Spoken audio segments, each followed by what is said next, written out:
मुंबईसारख्या गजबजलेल्या शहरात राहताना आपण नेहमीच वेळेची आणि धावपळीची तक्रार करत असतो. अशातच रोजच्या सारखाच एक दिवस उजाडतो. एक 11 वर्षांचा एक मुलगा नेहमीप्रमाणे पाठीवर शाळेचं दप्तर घेऊन हसत खेळत आपल्या शाळेच्या बसमध्ये बसतो. काही क्षणातच तो शाळेत पोहोचणार असतो, परंतु अचानक एका क्षणात सगळंच संपतं.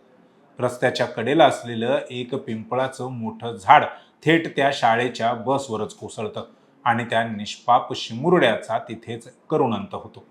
मुंबईतल्या चेंबूर भागात घडलेली ही मन हेलावून टाकणारी घटना तुम्ही ऐकलीच असेल. एका निष्पाप जीवाचा बळी गेला. संपूर्ण मुंबई हळहळली आणि तितकीच संतापली सुद्धा. जनतेचा संताप पाहून मुंबई महानगरपालिकेने या प्रकरणाच्या चौकशीचे आदेश दिले. मोठी समिती नेमली गेली. परंतु आता या चौकशी समितीचा अधिकृत अहवाल समोर आला आहे आणि हा अहवाल वाचून तुमच्या तळपायाची आग मस्तकात गेल्याशिवाय राहणार नाही.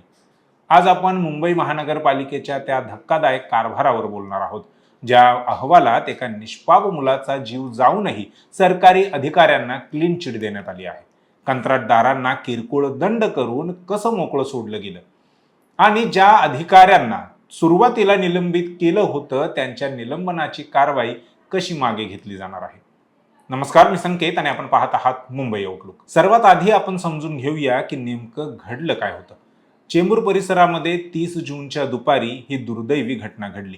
पावसाळ्याच्या दिवसात रस्त्याच्या कडेला असलेलं एक जुनं अवजड झाड एका थेट बसवरच कोसळलं.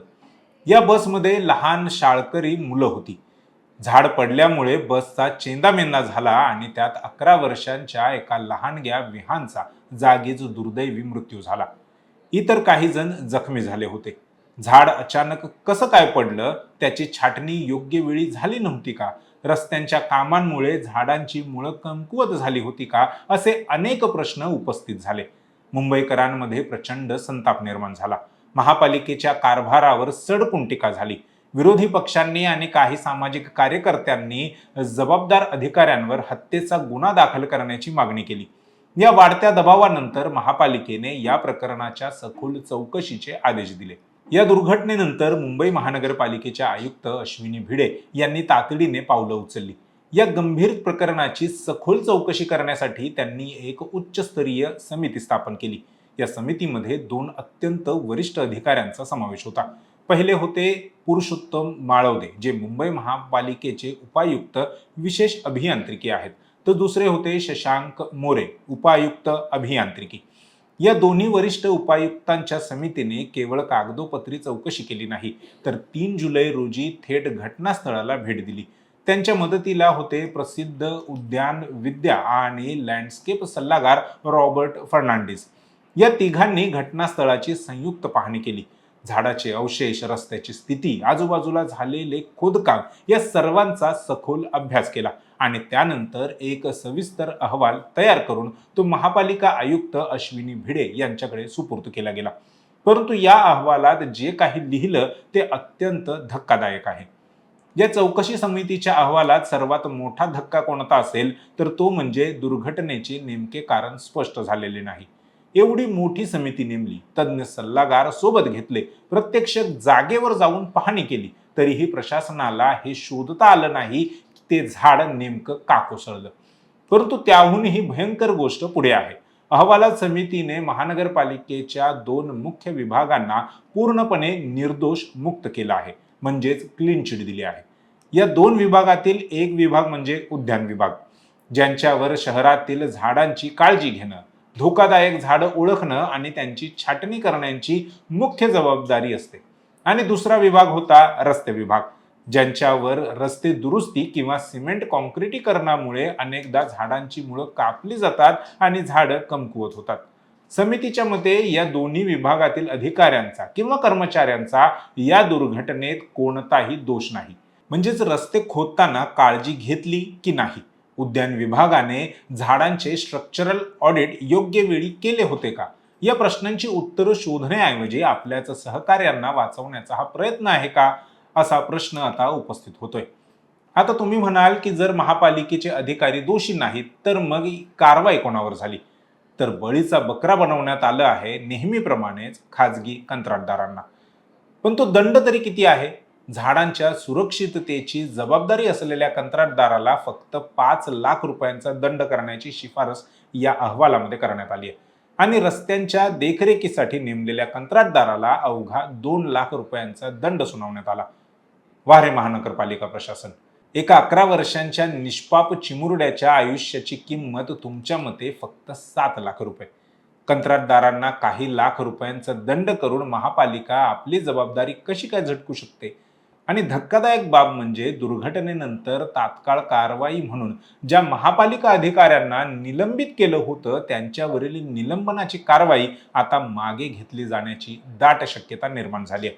कारण जेव्हा चौकशी समितीनेच त्यांना क्लीन चिट दिली आहे तेव्हा ते पुन्हा आपल्या पदावर दिमाखात रुजू होणार आहेत. मग प्रश्न पडतो, त्या निष्पाप चिमुरड्याच्या मृत्यूला जबाबदार तरी कोण? फक्त आणि फक्त त्याचं नशीब? या समितीने कोणालाच दोषी का मानलं नाही याचं उत्तर मुख्यमंत्री देवेंद्र फडणवीसांच्या विधानांमध्ये आहे. मुख्यमंत्री फडणवीसांनी मुंबईत झाडं कोसळण्याच्या घटनांचा आढावा घेतला. त्यानंतर माध्यमांशी संवाद साधताना त्यांनी या घटनांसाठी पावसाला व सोसाट्याच्या वाऱ्याला जबाबदार धरलं. अतिशय जोरानं, ज्याला आपण सोसाट्याचा वारा म्हणतो किंवा अतिशय वेगवान वारा म्हणतो, अशा प्रकारे हा वारा या ठिकाणी वाहणार आहे. कालही दिवसभर जवळपास 40 ते 50 किलोमीटर प्रति तास अशा पद्धतीचा वारा व्हायला आणि त्यामुळे साधारणपणे 4 महिन्यात या जे काही आपल्याकडे वृक्ष पडतात त्याच्या अर्धे केवळ काल एका दिवसात 350 जवळपास वृक्ष एका दिवसात पडलेले आपल्याला पाहायला मिळाले. 450 वृक्षांच्या फांद्या पडलेल्या आपल्याला पाहायला मिळाल्या. म्हणजेच मुंबई महानगरपालिका आयुक्त अश्विनी भिडे यांनी नेमलेल्या चौकशी समितीचा अहवाल येण्याआधीच मुख्यमंत्र्यांनी सर्वांनाच क्लीन चिट दिली.